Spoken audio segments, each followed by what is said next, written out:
Hello students, welcome to R H chemistry. So U G NEET ಮತ್ತು U G C E T ಅಡ್ಮಿಷನ್ನಿಗೆ ಸಂಬಂಧಪಟ್ಟ ಹಾಗೆ ಯಾರ್ಯಾರು ಚಾಯ್ಸಸ್ಗಳನ್ನು ಇನ್ನೂ ಕೂಡ ಎಂಟ್ರಿ ಮಾಡಿಲ್ಲ ಆ ಡೇಟನ್ನು ಕೂಡ ಎಕ್ಸ್ಟೆಂಡ್ ಮಾಡಿದ್ದಾರೆ. ಮತ್ತು ಯಾರು ಚಾಯ್ಸ್ ಒನ್ನನ್ನು ಸೆಲೆಕ್ಟ್ ಮಾಡಿಕೊಂಡು ಫೀಸ್ ಪೇಮೆಂಟ್ ಮಾಡಿಬಿಟ್ಟು ಅಡ್ಮಿಷನ್ ತೊಗೊಳ್ತೀರಿ ಅಂಥವರಿಗೂ ಕೂಡ ಡೇಟನ್ನು ಎಕ್ಸ್ಟೆಂಡ್ ಮಾಡಲಾಗಿದೆ. ಎಸ್ ಮೈ ಡಿಯರ್ ಸ್ಟೂಡೆಂಟ್ಸ್, ಮೊದಲು ನಾನು ಯು ಜಿ ನೀಟ್ ತೋರಿಸ್ತೀನಿ. ಆಲ್ಮೋಸ್ಟ್ ನೀಟ್ ಸೀಟ್ ಸೇಮ್ ಇರ್ತದೆ. ನೀಟ್ ಒಳಗೆ document submission at K A ಒಂದು ಎಕ್ಸ್ಟ್ರಾ ಪಾರ್ಟ್ ಇರ್ತದೆ ಅಷ್ಟೇ ಇಲ್ಲಿ. ಸೊ ಮೊದಲು ನೀಟ್ ತೋರಿಸ್ತೀನಿ ನಾನು. ಇಲ್ಲಿ ನೋಡಿ, ಕರೆಕ್ಟಾಗಿ ಅರ್ಥ ಮಾಡ್ಕೊಳ್ಳಿ.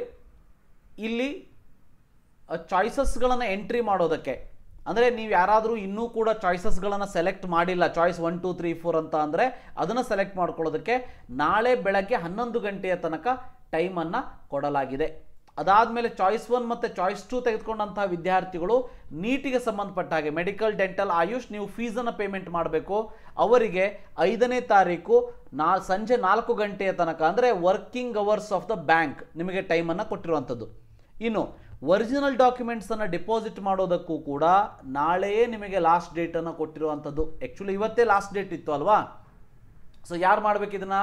ಗೌರ್ಮೆಂಟ್ ಇನ್ ಪ್ರೈವೇಟ್ ಮತ್ತು ಪ್ರೈವೇಟ್ ಇನ್ ಪ್ರೈವೇಟ್ ಸೀಟ್ ಸಿಕ್ಕಂತಹ MBBS ವಿದ್ಯಾರ್ಥಿಗಳು, ಚಾಯ್ಸ್ 1ಅನ್ನು ಸೆಲೆಕ್ಟ್ ಮಾಡುವಂತಹ ವಿದ್ಯಾರ್ಥಿಗಳು ನೀವು ಬೆಂಗಳೂರಿಗೆ ಹೋಗಿಬಿಟ್ಟು KEAಗೆ ಹೋಗಿಬಿಟ್ಟು ನಾಳೆ 10:30ಯಿಂದ 4 ಗಂಟೆಯ ಒಳಗಾಗಿ ನೀವು ಡಾಕ್ಯುಮೆಂಟ್ಸನ್ನು ಸಬ್ಮಿಟ್ ಮಾಡಬಹುದು.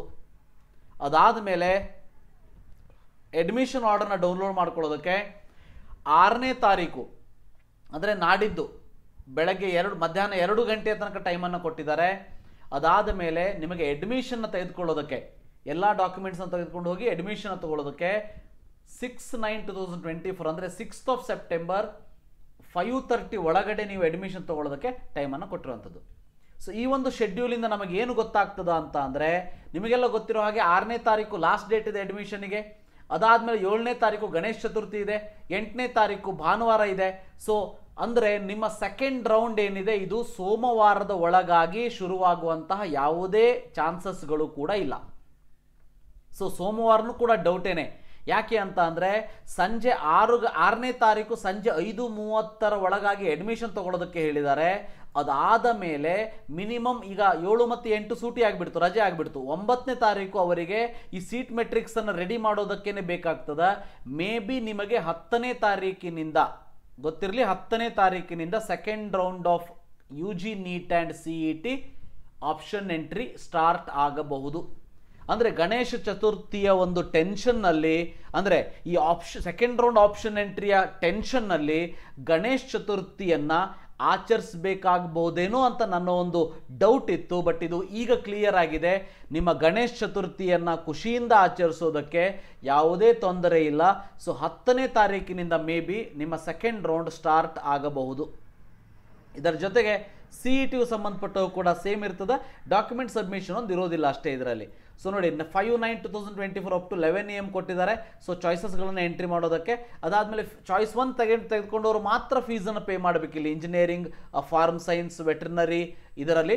ಸೊ ಈ 5ನೇ ತಾರೀಕು 4 ಗಂಟೆ ತನಕ ಟೈಮನ್ನು ಕೊಟ್ಟಿದ್ದಾರೆ. ಅಡ್ಮಿಷನ್ ಆರ್ಡರ್ ಡೌನ್ಲೋಡ್ ಮಾಡ್ಕೊಳ್ಳೋದಕ್ಕೆ 6ನೇ ತಾರೀಕು ಮಧ್ಯಾಹ್ನ 2 ಗಂಟೆ ಆ್ಯಂಡ್ ಅಡ್ಮಿಷನ್ ತೊಗೊಳ್ಳೋದಕ್ಕೆ 6ನೇ ತಾರೀಕು 5:30 ತನಕ ನಿಮಗೆ ಸಮಯವನ್ನು ಕೊಟ್ಟಿರುವಂಥದ್ದು. 6ನೇ ತಾರೀಕು 5:30ವರೆಗೆ ನಿಮಗೆ ಸಮಯವನ್ನು ಕೊಟ್ಟಿರುವಂಥದ್ದು.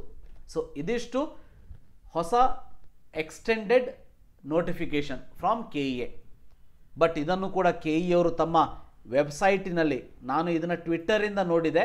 ಸೊ ನೋಡಿ, ಇಲ್ಲಿ ವೆಬ್ಸೈಟಲ್ಲಿ ತೋರಿಸ್ತೀನಿ. CET ಸಂಬಂಧಪಟ್ಟಾಗಿ ಇಲ್ಲಿ ಕೊಟ್ಟಿದ್ದಾರೆ, CET ಸಂಬಂಧಪಟ್ಟಾಗಿ ಇಲ್ಲಿ ಕೊಟ್ಟಿದ್ದಾರೆ ಪೋಸ್ಟ್ ಸೀಟು ಹಂಚಿಕೆ ವೇಳಾಪಟ್ಟಿ ಅಂಥೇಳಿ. ಬಟ್ ನೀಟಿಗೆ ಸಂಬಂಧಪಟ್ಟಾಗೆ ಕೊಟ್ಟಿರಲಿಲ್ಲ. ಈಗ ನೋಡೋಣಂತೆ. ಸೊ ನೀಟಿಗೆ ಸಂಬಂಧಪಟ್ಟಾಗಿ ನೋಡಿ, ಇಲ್ಲಿ ಕೆಳಗಡೆ ಕೊಟ್ಟಿದ್ದಾರೆ, ಮೇಲ್ಗಡೆ ಕೊಟ್ಟಿಲ್ಲ, ಕೆಳಗಡೆ ಕೊಟ್ಟಿದ್ದಾರೆ. ಸೊ 4/9/2024 ವಿಸ್ತರಿಸಲಾಗಿದೆ ಅಂಥೇಳಿ. ಹೌದಾ, ಟ್ವಿಟ್ಟರಲ್ಲೂ ಕೊಟ್ಟು 1 ತಾಸು ಆಯಿತು. ಸೊ ಅದನ್ನೇ ನಾನು ನಿಮಗೆ ಹೇಳಿರುವಂಥದ್ದು. ಸೊ ಇದಿಷ್ಟು update. Thank you for watching. Have a nice day.